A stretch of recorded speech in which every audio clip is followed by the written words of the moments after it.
몽골리아 지방의 제임스 길 우르라는 선교사는 응급치료에 대한 약간의 지식이 있어서 부상병들을 치료하는 것을 도왔습니다.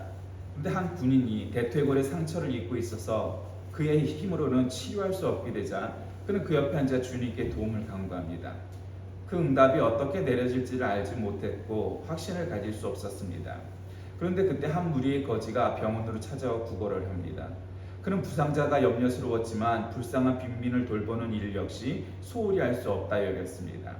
그는 그들을 돌보는 중 거의 해골이나 다름없는 거지를 보게 되는데 선교사는 갑자기 주님이 그에게 정형학을 연구할 수 있도록 보내주셨음을 깨닫게 됩니다. 그는 그 거지에게 양해를 구해 그의 대퇴골을 만져보고는 곧 환자에게 돌아와 골절 치료를 하여 그가 나을 수 있었다고 합니다. 참으로 세상을 살아가다 보면 행복한 일, 좋은 일, 기쁜 일보다 어려운 일, 힘든 일, 고난의 일들이 더 많은 순간을 차지하고 있는 듯 보이기도 합니다. 우리가 오늘 읽은 이 욥기는 우리가 잘 아는 것처럼 이 지혜문학 혹은 시가문학 쪽에 속하는데 시는 아니지만 원래 이 욥기는 연극 대본처럼 쓰여진 시나리오처럼 쓰여진 그러한 장르라고 말씀을 드렸습니다. 이게 지혜문학이기도 하고요. 어쨌든 이 욥기 주제는 우리가 너무 잘 알죠. 보통 욥기를 어떻게 신자들이 이해하냐면 뭐 장로에서 뭐 어린아이까지 모든 사람들에게 물어보면 100이면 100다 그렇게 대답을 할 겁니다. 욥의 인내가 하나님께 인정을 받아 축복받았다. 대체로 그런 결론입니다. 물론 언어는 조금씩 다르겠지만 대체로 그런 결론을 내립니다. 근데 물론 그 말이 한 문장으로 압축된 그 내용이 뭐 틀리다 이렇게 말을 할 수는 없습니다. 어느 정도 일리가 있는 이야기고 그런 면이 있습니다. 그런데 사실은 자세히 살펴보면 어쩌면 욥이 믿음으로 이겨내어 승리하여 하나님께 그 믿음을 인정받고 축복받았다라고 말하기는 뭔가 이렇게 클리어하지 않은, 명확하지 않은 그런 부분들이 분명히 있습니다. 이를테면 이런 거죠. 욥은 아시다시피 그 지방에서 굉장히 유지처럼 부자였고 자녀들도 아주 많았고 하는 사업도 잘 되었던 그런 사람입니다. 게다가 그는 믿음도 좋았습니다. 아주 하나님을 향한 믿음이 남다른 믿음이었습니다. 근데 어찌어찌 하여서 그에게 고난이 닥칩니다. 그 또 병이 듭니다. 그러니까 마누라는 야 하나님을 욕하고 뒤져라 이러고 도망을 가버립니다. 자녀들은 다 병으로 또 죽고 이렇게 됩니다. 그리고 재산도 그냥 다 몽땅 날아가 버립니다. 여러분 이런 황당무계한 일이 어디 있겠습니까?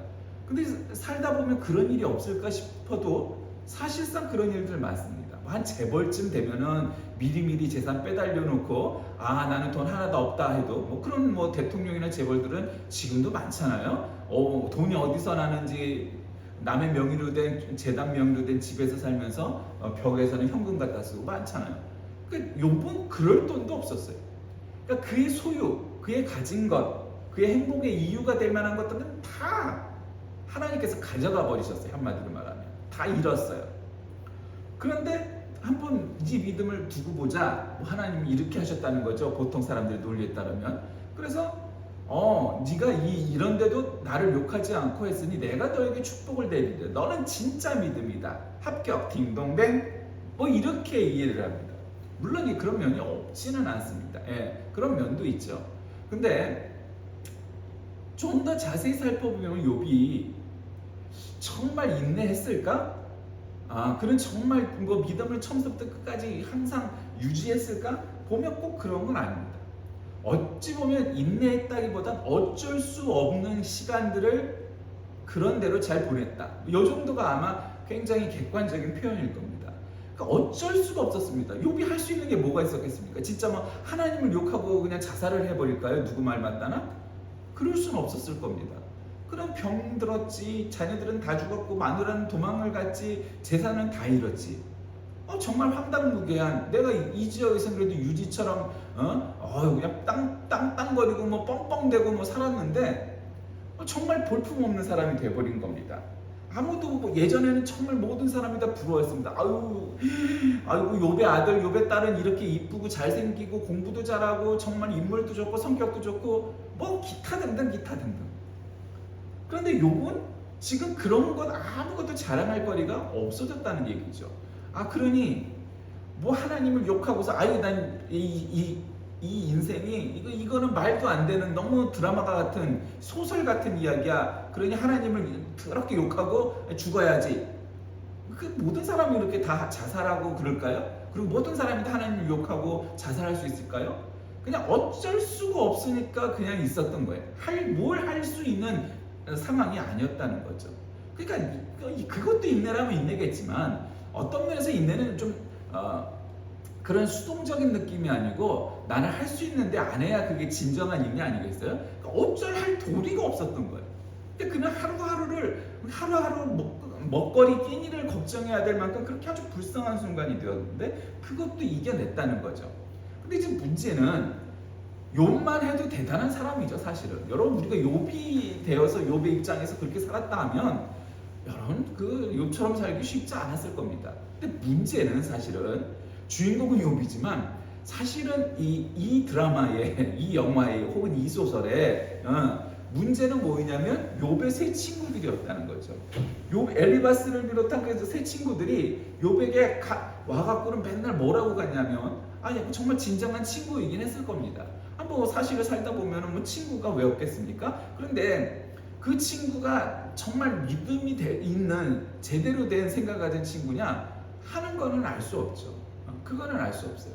그러니까 엘리바스를 포함한 이 여러 가지 이 두 친구들, 그러니까 한마디로 세 명의 친구들이 욥의 말처럼 욥의 수준에 이르지 못하고 야 너 그럴 줄 알았어. 너 잘 생각해봐. 너 사람들은 모르는 하나님만 아는 죄를 지었지. 너 솔직히 말해봐. 너 누구 몰래 어쩌고 저쩌고 뭐 서부터 야 뭐 하면서 비아냥거렸다는 거죠. 너는 그렇게 안 살았을 거야. 다른 사람 보기에는 믿음이 좋은 듯 보였지만 너 솔직히 말해봐. 하나님 앞에 죄 지었지? 죄를 지었으니까 야 이게 보통의 재난이고 이게 보통의 고난이고 이게 보통의 일이니? 너는 이 정도의 어마어마한 메가톤급 죄를 지은 놈일 거야. 잘 생각해보고 회개해. 이랬던 거죠. 물론 마누라보다는 낫지만 하나님 욕하고 죽어라 이렇게 했던 마누라보다야 나았지만 그러니까 보통 사람들은 교양이 있고 좀 배웠고 뭐 내가 뭐고 뭐 이래가면서 요 정도 수준의 얘기를 하죠. 그 얘기가 뭡니까? 잘 생각해봐. 너 죄 지었을 거야. 너는 내가 예전부터 친구를 지냈지만 너는 뭔가 음흉한 구석이 있었고 너는 정직하지 못한 구석이 있었고 그래서 우리는 발견하지 못했으나 하나님은 아실 만한 죄가 아주 너는 산더미처럼 쌓인 거야. 그러니까 이런 결과가 온 거야. 잘 생각해봐. 솔직히 실토해봐. 그러니까 그들의 의도는 뭐였을까요? 내가 너보다 낫다 요놈아. 욥아, 사람들이 너는 믿음이 대단하고 정말 축복받은 사람이라고 칭송들 하지만 사실 너는 나만 못했지 임마. 그거를 증명하고 싶었던 게 아닐까요? 그리고 그들의 믿음의 수준은 겨우 그 정도였던 거죠. 그들은 정말 신앙이라는 말로 표현할 수 없는 그냥 종교적인 믿음, 종교 수준의 믿음을 갖고 있었던 거죠. 근데 욥은 그거를 지켜내고 그리고 또 끊임없이 이유 모를 이 닥치는 고난에 향해서도 하나님 앞에 회개합니다. 그러니까 욥은 무지한 말로 이치를 가리는 자가 누구니까 뭐는 뭡니까 저 사람들의 말처럼 제가 정말 그랬습니까 기타 등등 그냥 말도 안 되는 논리 같지만 그 논리대로 정말 제가 그런 죄를 지었습니까? 제가 깨닫지도 못하는 죄가 있습니까? 자신의 정말 무지합니다. 뭐 이러면서 계속 겸손함으로 하나님께 하나님 나한테 좀 밝히 보여주세요. 깨우쳐주세요. 차라리 이렇게 고통스럽고 내가 몸이 아프고 뭐 마음도 아프고 몸도 아프면 차라리 좀 날 데려가 주세요. 뭐 이런 말도 해가면서 하여튼 그럽니다. 근데 엘리바스를 비롯한 그 욥의 친구들을 오늘 본문에서 책망을 하죠. 그리고 이제 너희들은 가서 이제 번제를 드려요. 번제라는 게 이제 뭐 속죄제, 속건제, 뭐 여러 가지 제사들의 이름들이 있잖아요. 근데 그 중에서도 번제는 한마디로 말하면 지금으로 얘기하면 주일 예배, 주일 대예배, 뭐 이런 표현을 쓸 만큼 제사 중에서도 가장 큰 제예요. 그러니까 이 엘리바스를 비롯한 이 세 친구들의 죄가 번제를 드릴 만큼 크다. 너희들은 욥에게 진실됨으로 도움을 주고 위하여 기도해주고 야 이런 네가 정말로 선하게 살려고 했으나 너에게 왜 이런 고난이 모르겠다고 우리 합심하여 합심 기도하자 같이 견내보자 뭐 이런 게 아니고 한마디로 까내리고 내가 너보다 나아서 봐봐. 그러니까 넌 나를 본받아야 돼. 뭐 이러려고 했다는 거죠, 한마디로. 그러니까 욥의 세 친구는 자신들이 범한 죄악으로 인해서 하나님으로부터 번제를 드리도록 지시를 받죠. 그리고 하나님은 그들을 위해서 제사를 드리고 기도해 줄 수 있는 사람은 욥뿐이다 말. 욥의 고난이 그 욥의 죄 때문이 아니고 오히려 욥은 너희 세 친구들을 위하여 대신 기도해 줘요. 이게 뭐예요? 예수님의 위치 아니에요. 남의 죄를 대신하여서 기도해 줄 사람. 그 메시아 같은 일을 욥이 하고 있어요. 물론 굉장히 부분이 작고 세 사람을 위한 거지만 어쨌든 그런 표상이 여기도 나오죠. 욥은 제사장은 아니었지만 하나님께서 의로운 자라고 인정한 사람이었습니다. 그래서 하나님께서는 이 욥의 중보의 자세를 통하여서 그 친구들의 우매함과 달리 너는 정말 그런 믿음이 있으니 제사장처럼 예수님처럼 대속제물로 메시아처럼 대신 기도하라. 그렇게 말하는 거죠. 그래서 이렇게 하나님의 명을 받은 세 친구들은 욥에게 가서 숫송아지 7과 순양 7을 취해서 하나님께 이제 번제를 드리죠. 그리고 이제 우리도 아다시피 오늘 본문에 나오는 결론이지만 이 갑절의 축복과 여생을 복받죠. 이전보다 더 갑절이나 되는 부자가 되고요. 자녀들도 새로 주시죠. 뭐 기타 등등. 누구는 이런 얘기하니까 아유 늙고 자식 낳으면 그 고생이에요. 뭐 누가 그 옛날에 그러시던데 그렇긴 하죠. 근데 여러분 부자면은 자식이 좀 늦는다고 뭐 그게 문제겠습니까? 그리고 자식은 요즘이야 그렇게 낳는 분이 없지만 옛날 한 타스씩만 낳고 그럴 때 야 얘는 뭐 잘생겼으니까 이쁘고 얘는 못생겼으니까 저기하고 얘는 공부 잘하니까 이쁘고 얘는 공부 못하니까 이쁘고 자식은 그런 거 아니거든요. 열이면 열, 스물이면 스물 다 이쁜 거예요. 그래서 욥은 7아들과 3딸을 다시 얻게 되는 그런 복을 누리게 되고 갑절에 또 불을 놓게 되고 또 140년이라는 긴 세월을 살게 되고 그 이후에 그렇게 살게 되는 거죠. 어쨌든 모든 누릴 수 있는 복이란 복은 다 누렸다. 이게 결론이에요. 근데 이제 문제는 오늘 본문의 말씀의 제목은 고난의 이유라고 했어요. 물론 가장 기본적인 성경에 나오는 고난의 이유는 이거죠. 첫 번째가 가는 이유는 이거잖아요. 너희가 고난을 이겨내고 정금같이 되리라. 성경 표현대로. 그러니까 고난을 이겨내서 아주 정말 재련되고 강해지고 그 고난을 통해서 너희가 정말로 쓸모있는 녹슬지 않을 물기가 있고 뭐가 해도 녹슬지 않을 그런 정금같이 너희가 변하게 되겠다. 우리의 믿음이 그렇게 될 것이다. 그게 고난의 첫 번째 이유예요. 그럼 욥뿐만 아니라 누구의 고난도 다 마찬가지예요. 그럼 고난은 결국 그런 목적이 있죠. 근데 이제 욥의 고난은 좀 특별하죠. 왜 특별하냐면 그런 죄가 있었던 것도 아니에요. 그냥 랜덤이에요.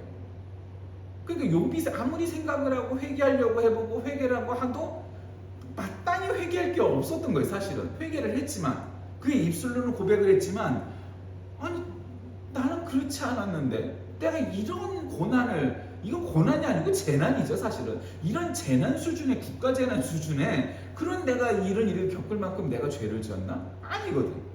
정말 자기 양심에 따라 정말 잘 살려고 노력을 했었고 자기만큼 믿음을 지켰던 사람을 본 적이 없을 만큼 정말 믿음 생활을 잘하려고 하나님을 잘 믿었던 사람이었던 거지. 그런데 왜 나에게? Why me? 이런 거죠.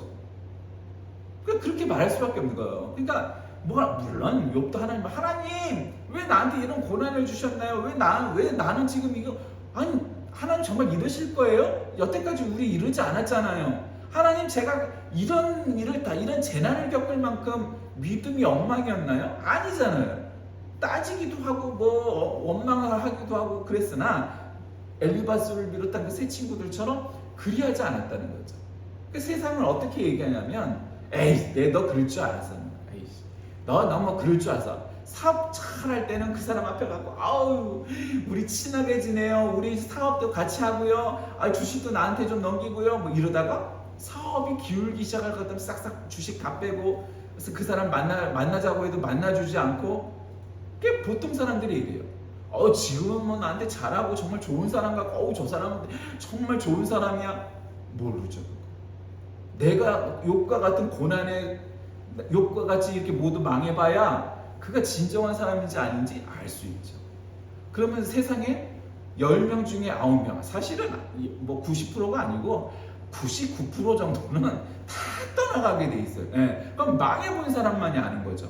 사업 망했던 어떤 분이 정말 자기가 사업 잘 나갈 때는 세상 사람들이 그렇게 나에게 줄을 서고 밥 먹자 하고 술 먹자 하고 나하고 사업하자 그러고 뭐 주식 좀 달라 그러고 그렇게 줄을 서고 그냥 자기를 만나자고 귀찮게 하더니 사업이 한번 망하기 시작하자 이 사람들을 전화를 걸어도 어떻게 똑같이 다 전화번호를 다 바꿨다는 거예요. 그게 세상입니다. 그게 세상입니다.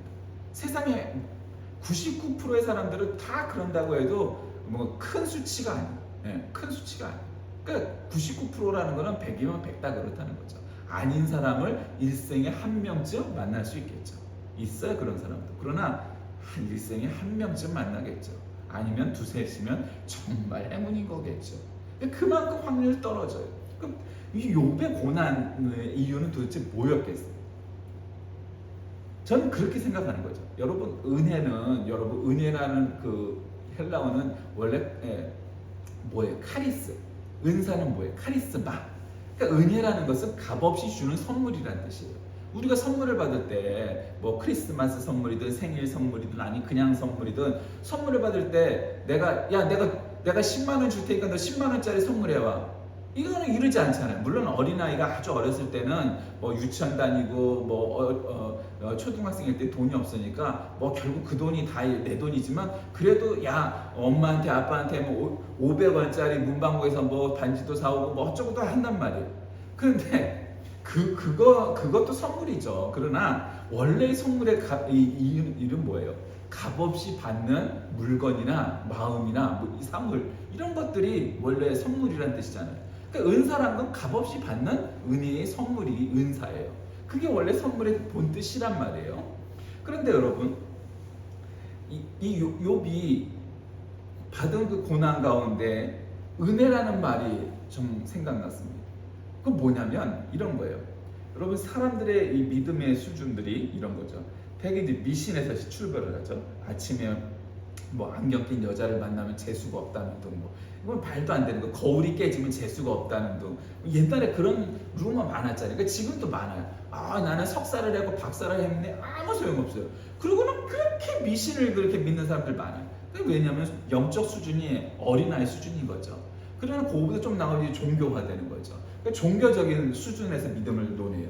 그 종교를 넘으면 신앙, 믿음, 기독교 신앙이 되는 거죠. 그런 모든 그런 종교적인 것들이 포함은 되지만 그건 율법 단계 일이니까 우리는 복음으로 그거로부터 자유로워지는 그런 수준으로 나아가는 게 되는 거예요.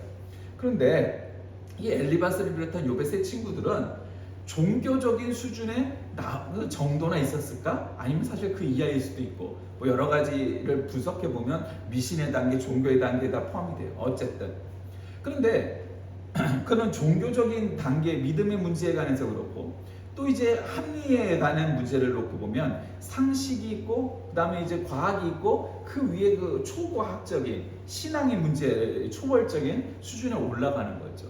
그러니까 우리는 합리적이고 과학적이면 모든 걸 다 설명할 수 있다고 하기도 하지만 정말 양심 있는 과학자들은 과학은 그런 게 아니라고 말을 해요. 통계라고 말하고 확률이라고 말하고 마치 과학적으로 증명이 되면 그게 전부인 거를 얘기하지만 그렇지 않다고 정말 양심적인 과학자들 유튜브에 나와서 어마어마하게 나와요. 그런 과학자들을 찾아보면. 그러니까 과학이 전부가 아니에요. 초과학적인 일이 많아요. 여러분 우리가 초과학적인 일을 보통 기적이라고 표현하기도 하지만 우리 신앙에서는 어떻게 표현하죠? 그걸 은혜라고 말해요. 은혜란 뭐냐? 과학적이고 합리적이고 상식적인 수준을 뛰어넘는 일들이 다 은혜인 거예요. 그 은혜라는 게 무슨 그냥 부자가 되고 출세도 하고 성공도 하고 뭐 그런 게 물론 다 은혜일 수 있겠죠. 은혜가 아니라는 건 아니에요. 은혜예요. 근데 성경이 특히 욥의 이 체험을 통해서 고백하고 있는 은혜는 뭐냐? 여러분 욥이 나중에 부자가 될 줄 알았겠어요? 착하지도 않은 악한 이 마누라도 도망가고 젊고 이쁜 마누라를 새로 얻게 되고 또 이쁜 자식들 새로 얻게 되고 갑절로 부자가 더 되고 여러분 우리가 그 결론을 다 안다면 어땠겠어요? 견뎌요. 얼마든지 견디죠. 하겠죠. 그런 거 아니었잖아요. 그렇게 될지 안 될지? 아니 사실은 지금 나는 병 때문에 뭐 온갖 병을 걸려서 피부병 때문에 벅벅 끓고 얼마나 힘들어 죽겠어요. 그런데 그 결론을 알아서가 아니라 은혜라는 건 내가 상식적으로 합리적으로 판단할 수 있는 것을 초월한 단계의 모든 것들이 다 은혜인 거예요. 여러분 생각해보면 모든 사람이 다 매일매일 암세포가 생겨요. 그런데 모든 사람이 다 암 환자가 되나요? 그렇지 않아요. 그러니까 과학적으로는 그게 상식이에요. 당연한 거예요. 암세포가 매일 생기지만 100% 암 환자가 다 되진 않아요. 왜냐하면은 뭐 면역 세력이 어쩌고 저쩌고 뭐 이 T 임파구가 어쩌고 뭐 어쨌든 우리 몸은 자가적으로 그 암세포를 죽일 만한 능력을 갖고 있어서 건강한 사람들은 잘 먹고 잘 자고 운동 열심히 하고 건강하고 이렇게 유지하는 사람들은 저절로 암세포를 죽여서 매일매일 생기는 암세포들을 갖다 죽이고 암 환자가 아닌 채로 건강하게 살아갈 수가 있어요. 그런데 어떤 사람들은 그 암세포를 죽이지 못하고 T 임파구가 면역력이 뭐 하여튼 그거를 다 이겨내지 못하고 그 암세포가 점점 커져서 결국 우리의 몸 안에서 점점 자라가면 결국 그게 암 환자가 되는 거예요. 그러니까 사실은 우리 모든 사람은 암 환자다라는 말을 해도 그게 틀린 말은 아니에요. 근데 우리가 암 환자라고 진단할 수 있는 사람의 레벨이 있죠. 수준이 의학적으로 과학적으로 있겠죠. 그리고 정신적으로 따져도 그 모든 사람이 정신적으로 정서적으로 심리적으로 건강하고 뭐 정상이다 말할 수 있는 사람이 있을까요? 없어요. 거의 없어요. 다 정신적으로 정서적으로 심리적으로 야 이게 정상이 아닌데 사실은 판단하면 모든 사람이 다 그래요. 여러분 좀 가끔 가다 보면 이 정신의학과 뭐 전공한 의사들이 뭐 TV에 나와서 굉장히 인기 많죠. 특히 그 사람들 잘생기고 그런 사람들 많아요. 근데 이렇게 가만 들어보면 제일 비정상인 게 그놈 같아. 아니 사례를 뭐 얘기하는 사람들은 오히려 건강해 보이는데 영적 상태가 그 정신의학과 의사가 제일 비정상인 놈 같아. 그러니까 제일 미친놈 같다는 거죠. 제일 비정상이고. 그런 경우도 꽤 많아요. 그런데 내가 의사인데 전공했으니까 내 직업이니까 전문적인 소견을 얘기하는데 그리고 뒤에 돌아가서는 아닌 자기의 모습을 발견하겠죠. 결국은. 그런 거예요. 그러니까 은혜라는 건 뭐예요? 과학과 상식과 일상적인 우리가 추측하고 상상할 수 있는 일을 뛰어넘는 것, 그것이 은혜예요. 그 욥이 받은 것은 한마디로 하나님의 은혜예요. 그 고난을 겪고 나면 욥처럼 모두가 다 두 배의 재산을 하게 될 것을 믿으시길 바랍니다. 할렐루야! 모든 사람이 그렇게 되지 않아요. 그렇게 말하는 건 다 거짓말이에요. 그런데 중요한 것은 2배의 부자가 되느냐 안 되느냐의 문제가 있고 이 성경이 말씀하시고자 있는 것이 아니라 욥은 아무런 죄도 없이 이름 모를 이유 모를 고난을 겪었으나 그 사실은 하나님을 욕하지는 않았어요. 최소한 뭐 하나님한테 욕하고 침 뱉고 가서 뒤져라 전마누라처럼 그렇게 하지 않고 그냥 했는데 사실 인내라기보다는 어쩔 수 없으니까 버텼어요. 여러분 정말 그 표현이 너무 절실하지 않아요? 여러분 우리가 이 세상 살아가는 고난을 정말 잘 인내하고 계십니까? 뭐 이러면 아멘! 뭐 이런 얘기 잘 하죠 보통. 근데 그 정도 표현할 수 있는 단계면 견딜 만한 수준이고 뭐 얘기하겠지만 정말 인생의 밑바닥 아니면 정말 견딜 수 없을 만큼 어지간하면 내가 자살을 해도 이상하지 않겠다 싶을 만큼 망하고 인생의 바닥을 쳤는데 정말 그렇게 말할 수 있을까요? 없어요. 그 마지못해 버티는 거예요. 네. 마지못해 버텨요. 제가 정말 좋아하고 잘 듣는 얘기지만 그 코미디 같은 B급 감성의 영화, 코미디 영화 황산벌의 그 얘기 늘 제가 그 대사 좋아한다고 그러잖아요. 강한 자가 살아남는 것이 아니고 살아남는 자가 강한 것이요.